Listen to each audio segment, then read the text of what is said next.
Okay, I think we'll get started. Good morning, everyone, and welcome to our first webinar of 2025. You might be able to see those who have joined us before. We've got a bit of a new look and feel, but it's great to have you here to join us on our first webinar, which is effectively managing your ArcGIS Online account. Before we get started, as always, there's a couple of housekeeping things. So this webinar is live and it's being recorded as well at the moment, and we'll send a recording of that afterwards. We will also, in that follow-up email, if I just pop my camera on as well so you can see me, we'll also be sending some useful resources relating to the topics shown today in that follow-up email along with the webinar link. There is also, as I mentioned, for those who were joining early, there will be a Q&A at the end of this webinar. So please do submit your questions at any time on Slido. You can see the details on the right-hand side there, and we'll get to as many of those questions as we can at the end. To make sure the question that you want gets answered, if you could make use of the upvote feature, it's a little thumbs up under each question, then that helps us to kind of prioritize which questions we'll try get to at the end. And then also at the end, there will be some polls made available also on Slido. It's always great to kind of hear your feedback and thoughts from each of the webinars so we can shape them in the future webinars. So brilliant. Okay. So as you can see, I'm joined by a couple of our presenters. So firstly, about us. So I am not Alistair, but I'm stepping in for Alistair at the moment. Hopefully he'll be joining us later on for the webinar. But I'm Claudia Hodgson. I'm a GIS consultant in the product communications role. And I'm joined by our two presenters for today. So Sasha, do you want to introduce yourself? Hi everyone, my name's Sasha. I'm a junior GIS consultant in the product communications team as well at SB UK, and today I'm going to be acting as an ArcGIS Online user. Hi everyone, I'm Adriana Cosse and I am a GIS consultant and commercial lead in our pre-sales team. And today I'll be acting as the administrator of the ArcGIS Online account that we'll be showing you. So I'll pass back to Sasha to kick us off. Thank you, Aid. So the first half of this webinar is going to be split up into three main sections. Those are going to be going over your profile, where you can have a look into your general settings, find your user type and your licenses, and also keep track of your credits. I'm then going to move on to some tips and tricks for content storage. This is going to involve using folders to organize your content, filling in your item information, and also adding tags and categories to your items. I'm then going to move on finally to managing your content, and this will involve going over some terms of use, how to enable delete protection, and also sharing for your items as well.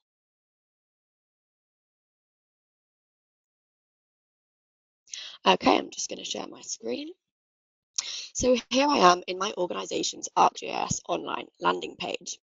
Now, first off, we're going to start by looking into our profile, as you may as well start organizing your profile in a way that supports your daily workflows and begin as you mean to go on. So to find your profile, you're just going to head up to the top right-hand corner here, click your name and click My Profile. Now, your profile page contains basic information about your user account, including your name, profile photo, a bio, and also profile visibility. If you are creating internal content, it can be quite nice to add in a profile picture as well, just so that people in your organization can associate your face with your name and your content. If you are producing external content as well, it can be quite nice to take the opportunity to write a bit more about yourself. I'm just going to add in my organization's department here, just so that people outside your organization know a little bit more about you. Next, we're going to head into some more of our settings, and to do that, all I need to do is click View My Settings here. You can see on this page we've got three tabs. We've got General, Licenses, and Credits as well. So the first thing I want to highlight on this page is your user type. Now here you can identify which of the 6 role-based licenses which you have been licensed to. Now this determines your functionality of your account and also the products you have access to. So for the purposes of this demonstration, I am a creator. I've been licensed to a creator license, but the tips and tricks today will also apply to professional and professional plus licenses as well. If you want to know more about your licensing, all you need to do is click the I and head to the linked documentation here. Now, another thing I want to highlight in this settings page is your ability to change your start page. You can see that my drop-down options here reflect my ribbon at the top of my page.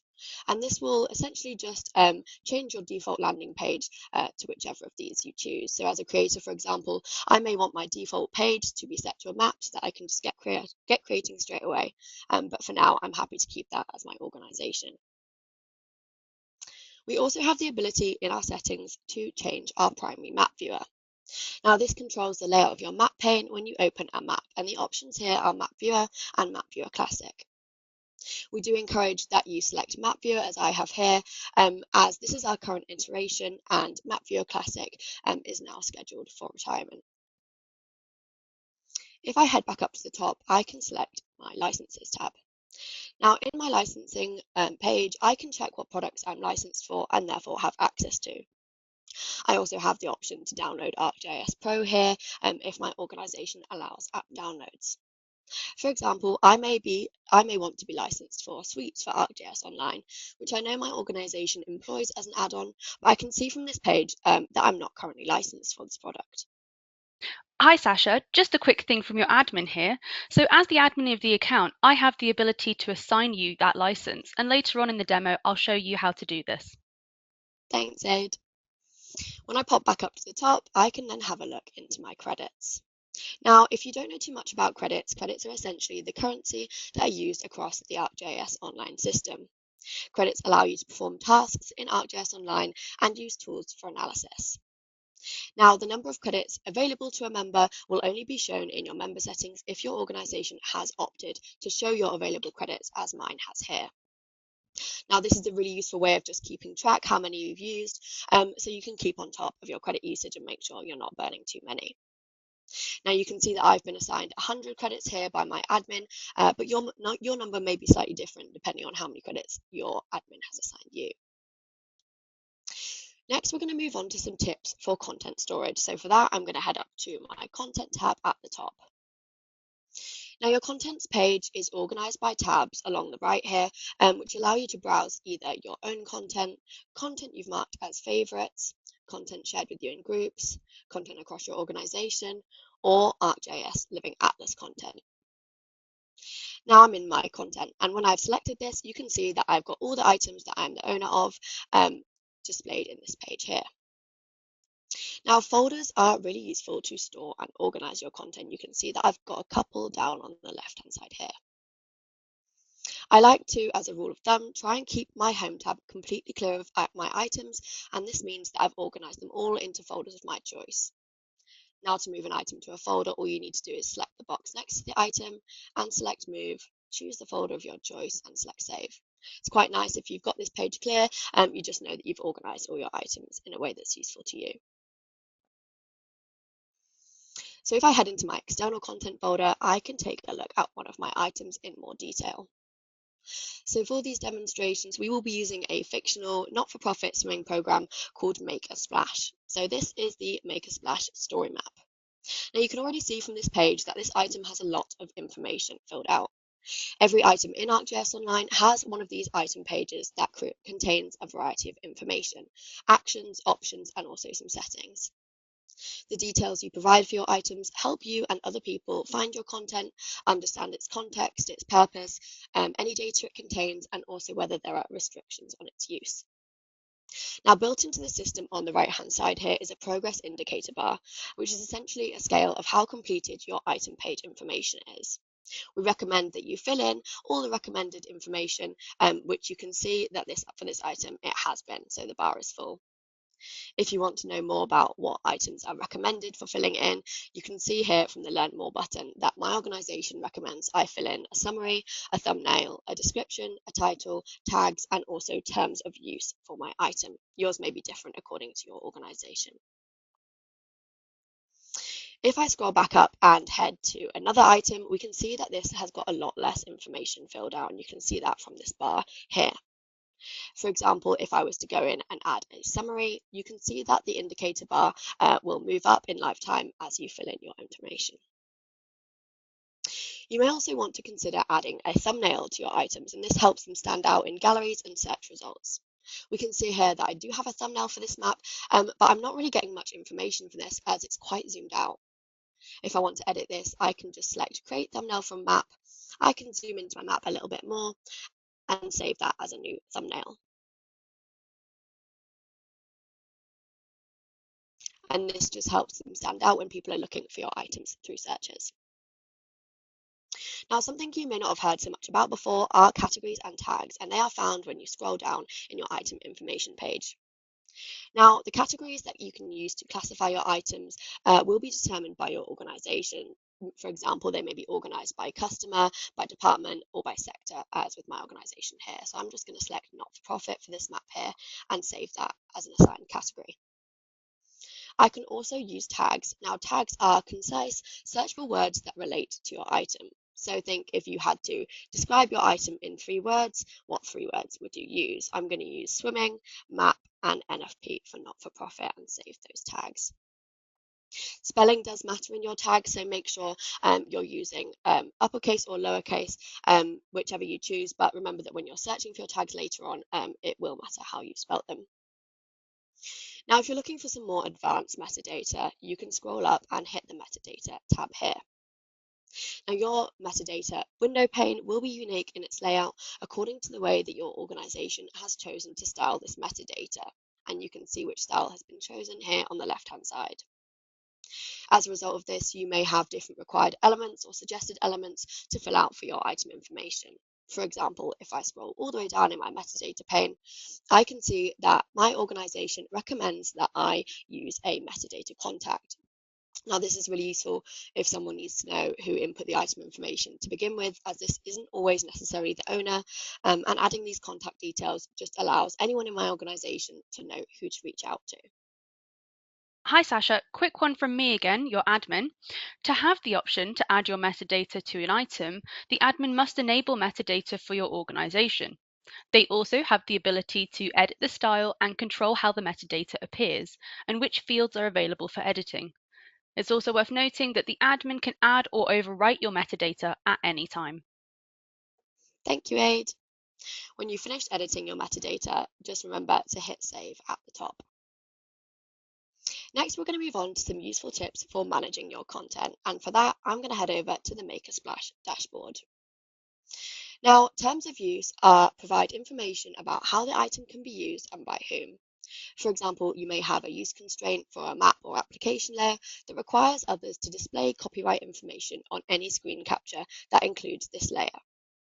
Now, what's really useful about this feature is that you can add in images and hyperlinks as well and format your text any way you like. So I can see that the terms of use for this dashboard suggest that I must display a Make a Splash copyright logo on any screen capture that includes this dashboard. But I don't have any image or logo to use here. All I need to do for that is upload my logo or image to ArcGIS Online. I can then scroll to the bottom and copy the image URL. If I go back to my dashboard and hit this image icon at the top, I can then paste in my URL and update that so that my logo is saved into my terms of use, and it's really clear for anyone viewing this item what they need to do to adhere to the copyright limitations. Now, something else I want to highlight in your item information is the sharing. So when I go to sharing on the side, I can see that there are 3 levels to sharing my items. Now, before you share anything you're owning, you might want to identify your audience. Do you need to share your items with the public, with your organization, or with specific individuals? Until you share your items, they can only be accessed by you and admins in your organization. When sharing at organization level, which I've done now, this means that your content is shared securely with people inside your organization who are named users in ArcGIS Online. You may also want to share with groups. Now, using groups is a really useful way to share your content privately with others inside and outside your organization. All I would need to do to share this dashboard is hit Edit Group Sharing, select my not-for-profit group, and select OK and save those changes. You can see that the icon will change from a person to my organization and my group. Now, every item information page also has a settings page, which you can find up here. And there are a couple useful features in the settings. One of those is the ability to enable delete protection here. Now, this prevents your items from accidental deletion, so this can be quite useful if you're sharing these items with a lot of people. You can also enable a Save As feature at the bottom. Now, this enables users to save your map or application and essentially use it as a starting point from which they can add in their own data and information as a duplicate of the one that already exists. This is really useful for internal apps that you may want to replicate with theme or structure.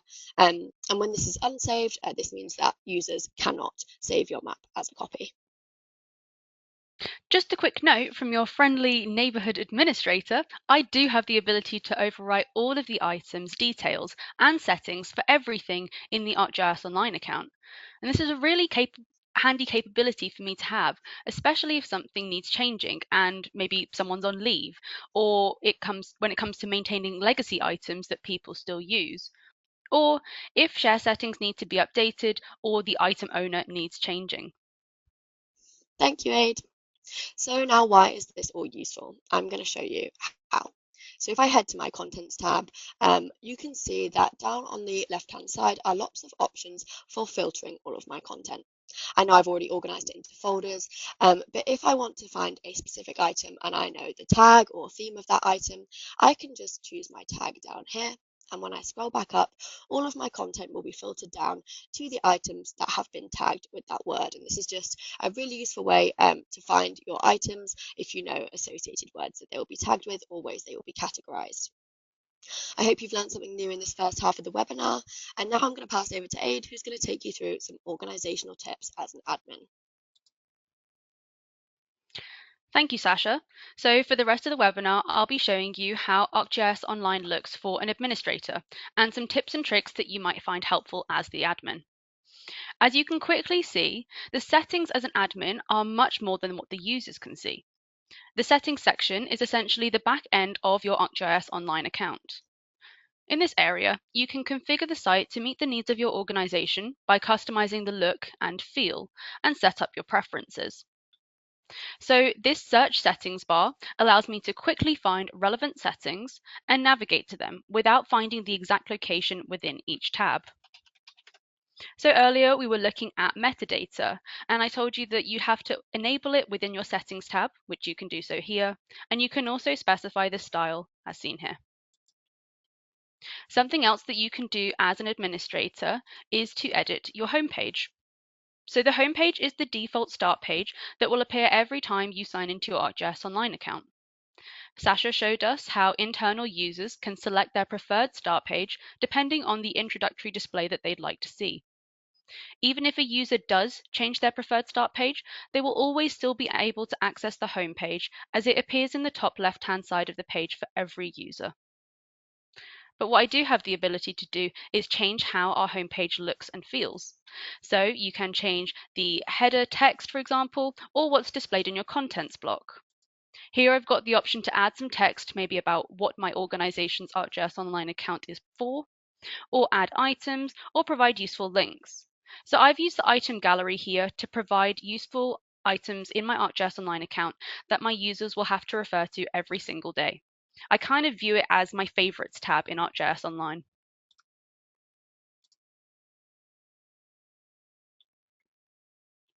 Another thing that you can do as an ArcGIS Online admin is edit the navigations bar. So the navigations bar is what we refer to as this top bar on the screen. And you can use this setting to specify who can access the main websites. So for example, your galleries and groups and so on. It's worth noting when we edit this setting, the home page is always visible to everyone, and the contents page is always visible to organization's members, and the organization link is visible to members who have the appropriate privileges. But when we edit this setting, what it does allow us to do by managing the navigation bar themes is, for example, I can make sure that only people who have the ability to create maps and scenes and notebooks will see those settings at the top of their pages. And it just allows me to create that clean, sleek look for those in my organization. Now that we've looked at a few general settings, we're going to focus on some member settings. So a way that you can start to do this is by using member roles. Member roles are simply a collection of privileges that can be assigned to a group of users. There are 3 roles that can be pre-configured for all organizations, and this is the administrator, the publisher, and the user. These core roles are a really great starting point for providing your members with what they'll need to use for the various features and services available in ArcGIS Online. However, sometimes your out-of-the-box roles might not fit the requirements of your organization from a management or security perspective. So as an admin, I do have the ability to create and design custom roles to impose or relax permissions as required to fit the needs of my organization. What's really nice about this setting is even once you've made a custom role, if you'd like to ever change it in the future, you have the ability to edit it or delete it if it's no longer relevant for your organization. So another thing that we'll touch on now is member categories. Earlier, Sasha showed us how we can apply categories to items in ArcGIS Online. Well, as an admin, I can create similar categories for my members according to their characteristics, such as department or location and expertise. Here at Esri UK, we run a graduate scheme. So I've created default member roles where I can assign the graduates to the year that they were brought in on their intake. This really allows me to categorize the staff easily so I can manage their accounts whilst they're on the grad scheme and then remove them once they've completed the program. You can assign new member roles when you first create somebody's ArcGIS Online account, or for existing users, you can assign them in the members page. So I know that Sasha here is part of the tech enablement team, and this is a category I've already created, so I can just go ahead and assign her to that and save it. Now that we've set up our member roles and categories, let's take a look at how we can manage their licenses. To do so, we'll navigate to the License tab. Under the User Type tab, this shows me all of the default licenses associated with a specific user. So for example, here I can see all of the licenses that a creator has access to. Under add-on licenses, I can add licenses to members that haven't already included their assigned user types. So here you can see, for example, how many licenses you've got for your organization for a certain license, how many have been assigned, and then how many are still available for assigning. Earlier, Sasha mentioned to us that she wanted to be licensed for Suite for ArcGIS. So, using the Search Settings tab here, I can easily search for Suite and begin to manage the users. So to add Sasha, I could either search for her name and email address and then toggle it on here, or because I created her member category earlier, I can use that to filter all of the members within the setting here. And I can see Sasha's the only member of this team without access to Suite, so I can enable it through this tab here. Now, once I found this license, I want to be able to toggle on the ability to email the member about the newly assigned license. And what this does is it just saves me from having to reach out to Sasha to let her know that she's got the license, as this automated email will do it for me. Another way that you can edit licensing for a specific member is to do so through the Members tab. So now that we've managed to look at our members' licenses, let's move on to the next step, which is probably one of the most important features that you will have control of as an admin in your administration, and that is credits. So to ensure we can assign credits to users so they don't accidentally use too many credits in their account for specific transactions, for example, whether that be running analysis, you can use credit limits to prevent this. You can allocate a limit to the number of credits that a user is available for. So sometimes I know that Sasha has the tendency to run analysis without maybe estimating credits, and she can go through them quite quickly. So I'm going to reduce her credit limit down to 50. It's worth noting that if someone uses all of their credits and hits 0 on their credit limit, and you'd like to simply refill them, then you can do so here by resetting their allocated credits. In order to understand how your organization's credits have been used over time, you can see this in more detail in the Status tab.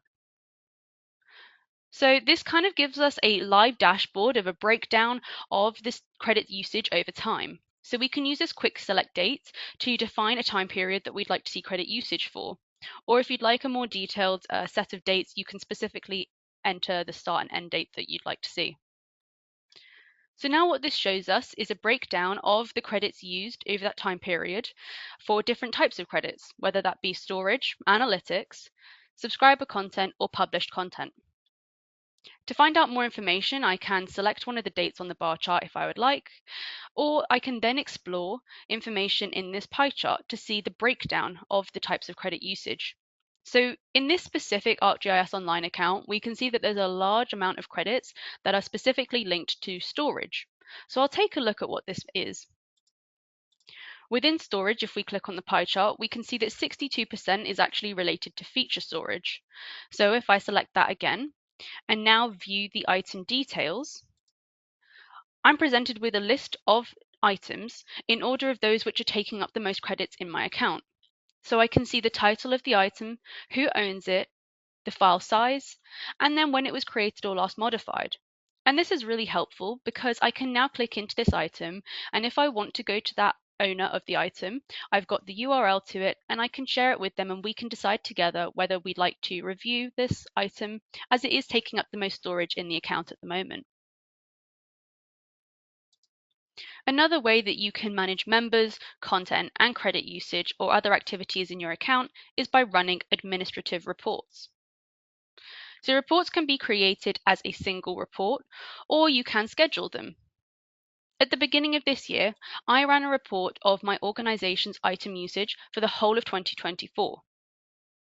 When you run a report, it creates an item in your ArcGIS Online account. And you've also then got the ability to download that report. And what that will do is it will save it as a Microsoft Excel form.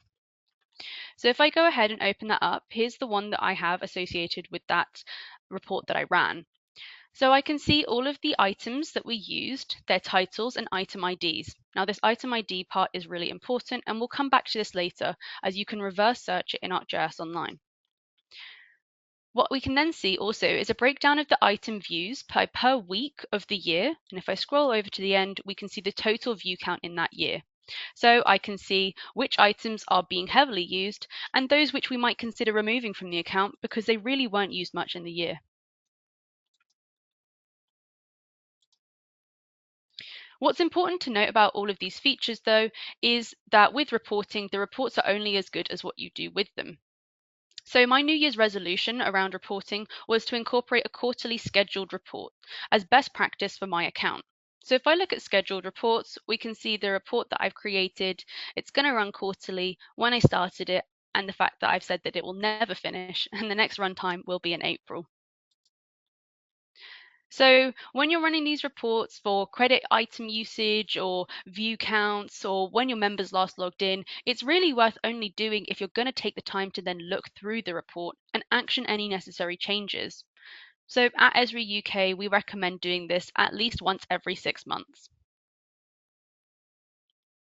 Something else I'd like to draw your attention to as an admin is the ability to now add AI assistants.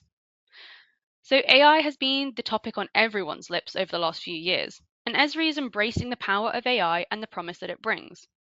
Whilst it is tempting to move quickly, doing things right is more important than doing them fast.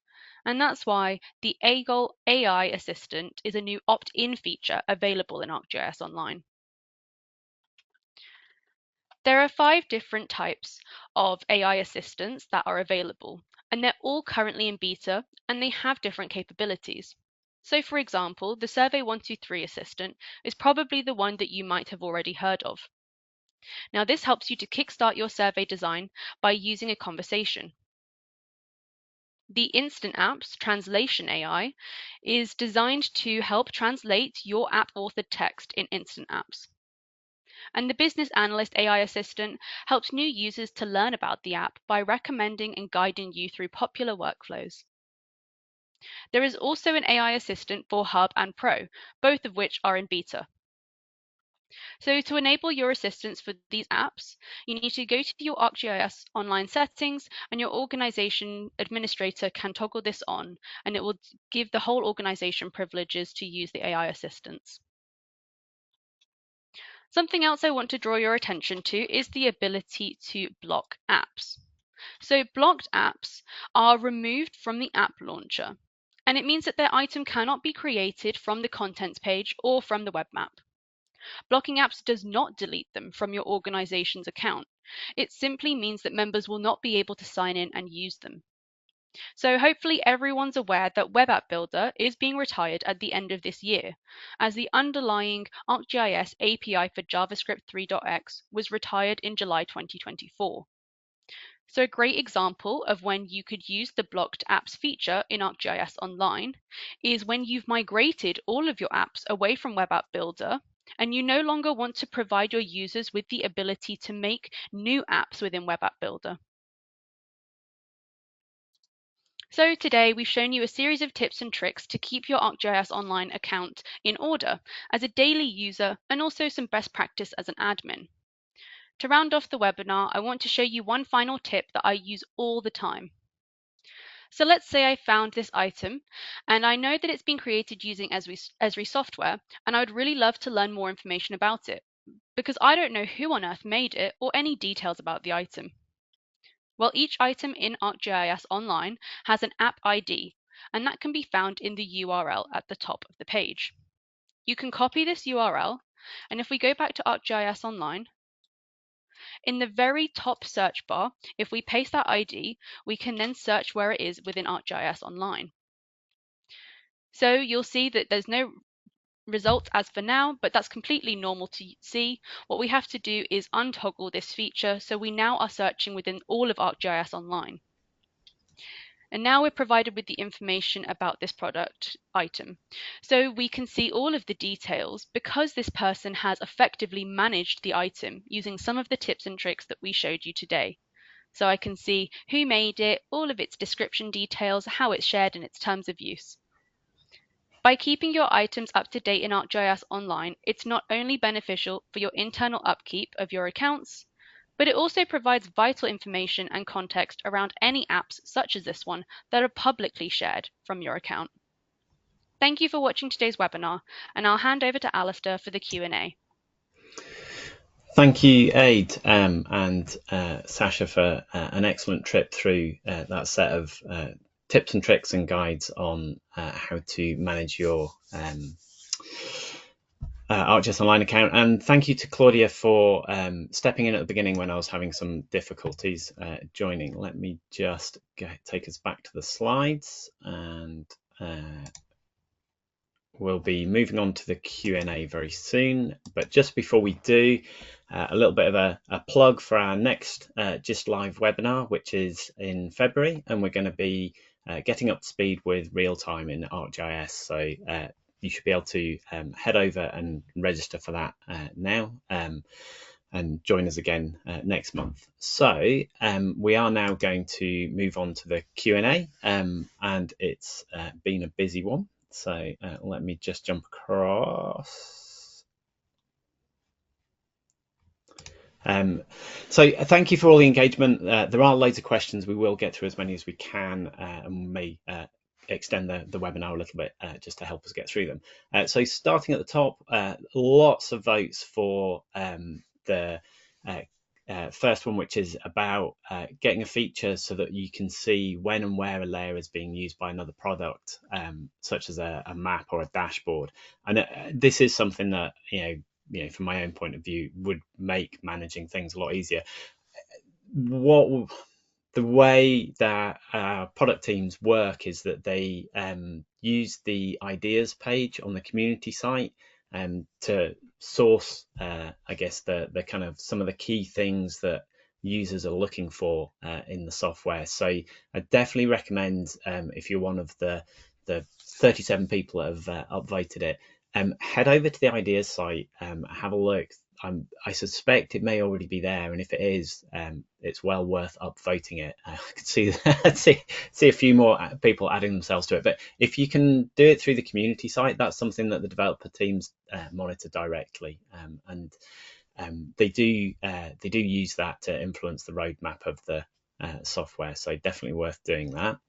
And then the next one down is about implementing your own print templates within Map Viewer. This is something that came in at beta last year. So if you are interested in it, it is still a beta function, and that has to be kind of activated at the admin level for an organization. But we've got an update coming. We're expecting an update in February to ArcGIS Online, and there'll be another one in June. So, that capability, having run as a beta, should then come through as a released capability soon. You need to use ArcGIS Pro to create the templates, and then they can be shared up into the organization and used through that new capability. So even if you don't have access to it now within your organization, there's a blog on the ArcGIS blog. We'll try and remember to pop a link in the follow-up email so that you can take a look at that and see what's coming. And just very quickly on that follow-up email, just a reminder that the session has been recorded, and you'll get the link to the recording in the email as well. So keep a lookout for that. Moving down, I think Aid, there's a one that definitely falls into the kind of admin side, but couple of those questions if you want to. Yep. So I've got one here. It says, is there a way for us to assign credits to all users with a certain category? So for example, a whole team can use credits amongst them. I don't believe there is the ability to do that, but what you can do within the members tab of your ArcGIS Online account is if you've used if you've categorized your members by team, then you can use that to filter the view down, and then you can just make sure you set the same number to all of those users to meet that total number that you want them to use as a team. But you also can always update credits as and when your users need them, just so long as it's within the amount from your organization. And that kind of leads on to there's another question that asks, as an admin, how many credits are remaining? How do I find out this information and the date when it resets? So actually, as an admin, if you go onto your organization's overview page, I believe it is, that will tell you about your credits, the total number that you have, and if you click view status, that's where you'll be able to find more information about it. But you can see the total number, and I think it shows you some things about like last 30 days and last day, how many were used. So that gives you a quick snippet there. Thank you, Aid. Sasha, I think there's a question about sharing maps and content. You want to? So the question is there a way of sending maps or shapefiles on ArcGIS to other users outside of your organization? The answer to that is yes. If you want to share your item with people outside your organization, you can do this by setting the sharing settings to public, which is essentially everyone, but they will, of course, need to be a named user somewhere in ArcGIS Online, and this will only be possible if your organization allows anonymous access to items, but also if you create a group or have been added to a group with members outside your organization and you then share your item within that group, those people who are in that group who are outside your organization will also be able to see your item. I was also just going to quickly jump on the can you upload metadata from ArcGIS Pro question. The answer to this is also yes. So when you publish a hosted layer to ArcGIS Online from ArcGIS Pro, the metadata for the map or layer that you publish is included automatically in the hosted layer. I don't know if anyone else wants to jump on that one. Thank you, Sasha. I'm just going to jump ahead slightly. There's a question about being the ability to set credit limits on item storage, and I think it's sort of fairly common for organizations that item storage can be a kind of key sort of one of the things that will continue to consume credits. It's not something that you can set an individual limit on because it's treated as a I guess, as an organizational level constraint. But using some of the tips and tricks that Aid's shared around the reporting side of things, that helps you stay on top of it and understand where that's coming from, and then follow up with maybe with individual users who have got some of those larger feature layers. There are also some things you can do to help reduce the storage. If you've been capturing things like photographs, if you don't need those anymore, maybe it was for a survey and you don't actually need them to be available within online, removing those can help reduce storage.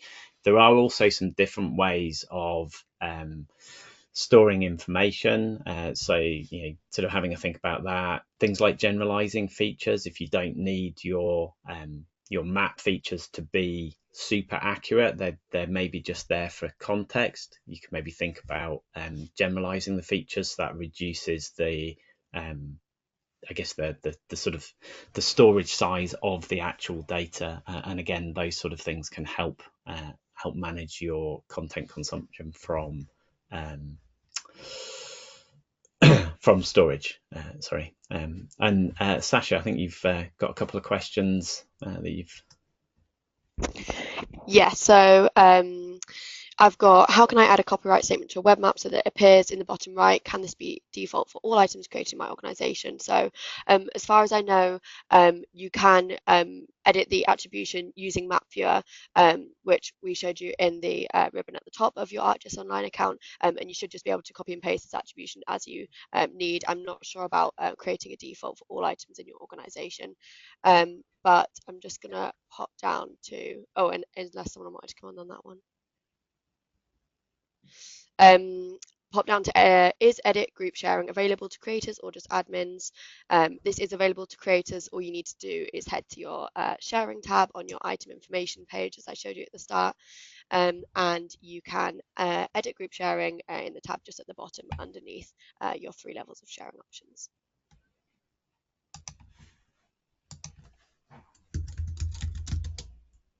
I can take one of the yeah, I was going to say, Aid, I think yeah. there's a nice admin question at the top. Yeah, there's one about, can you make the completion of key fields such as categories and metadata mandatory? So whilst I don't believe this is something you can make mandatory for your users to fill out, like Sasha showed today, it's something for the everyday user to be like maintaining as part of their general practice in the account. But when you do go to upload an item for the first time, like if you're uploading an Excel spreadsheet or something like that into ArcGIS Online to get your data in, it does prompt you to go through a series of steps that allows you to add those tags, select which folder it's going to be saved in, add the description. It always does prompt you to upload that in the first instance. But if you're making apps and stuff like that, it is just worth going back and having a look through as you begin to make them as the user. Thank you, Aid. And there's a question about the AI assistants and the use of credits. The AI assistants are currently beta features, so in themselves they don't consume credits. That may change when they become released tools. So just sort of double check at that point. And it's worth being aware there is a section in the documentation in the online help that covers credit consumption and the different things that do use credits. Something like the AI assistance, if it does become something that consumes credits, it's to do with the computer resourcing that's required to run that process, and it's just a kind of a recognition that there is an additional load to the system that needs to be managed. There is a note against the AI assistants that some of them will recommend workflows that might in themselves use credits. So if it kind of takes you down the path of doing something like analysis, then again, that is something that does require credits.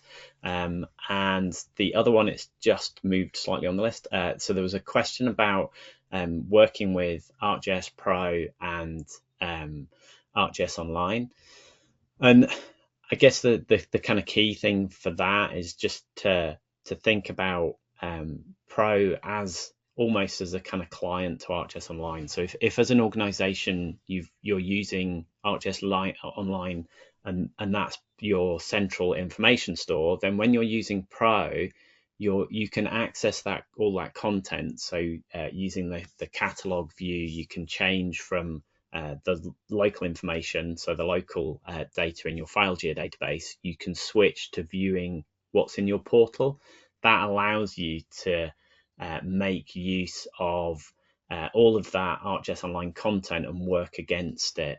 So if you need to do updates or you want to publish, and there is I think there's a link shared in there to a blog that will give you some tips on it. But that's just get yourself familiar with that kind of connection, I would say, is the key thing there with using both. They work very well together and complement each other. And Aid, I think there's another admin question waiting for you. Yep. So is it possible for admins to create a curated list of tags and only allow users to pick from them rather than create their own? So this is a great place for you to use the categories rather than tags. So the admin can organize categories for your organization within the settings tab, and you can configure what they're going to be, and that gives your users the pre-configured list that they can select from. So not tags, but categories. And there's another question I think that I can answer, which is, if you block apps from the organization, for example, Web App Builder, does this stop users from accessing and updating existing ones or just creating new ones? So I believe, yes, it does stop your users from accessing existing ones made, which is why, for example, if you're going to do it with Web App Builder, it's best to do once you've migrated all of your apps. Because by that point it will be retired and your users shouldn't be referring back to it anyway. So yeah, just be conscious of if and when you implement that. And there's another, I guess, a sort of nice feature idea there at the top around the information banner. So ArcGIS Online has an information banner, so as an admin you can kind of put up a notification to people. There isn't a mechanism to do that at the app level other than actually going in and editing the app and maybe putting it into the splash screen or something like that. But it's a nice idea, and again, I definitely encourage people to make use of the community site to suggest that. Obviously it's had upvotes here. It's something that may well already be on the board as an idea, and upvoting ideas in the community ideas boards is definitely a kind of good way of drawing attention to the kind of more general demand for that. So we'll include a link to those community sites in the follow-up email.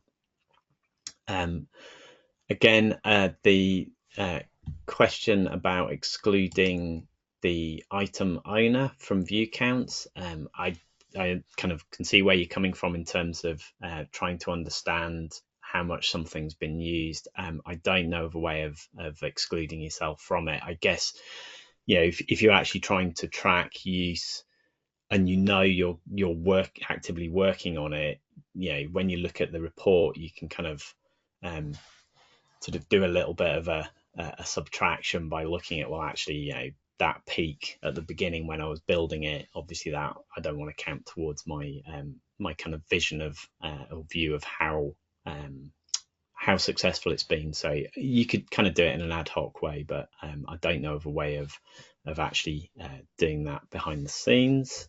And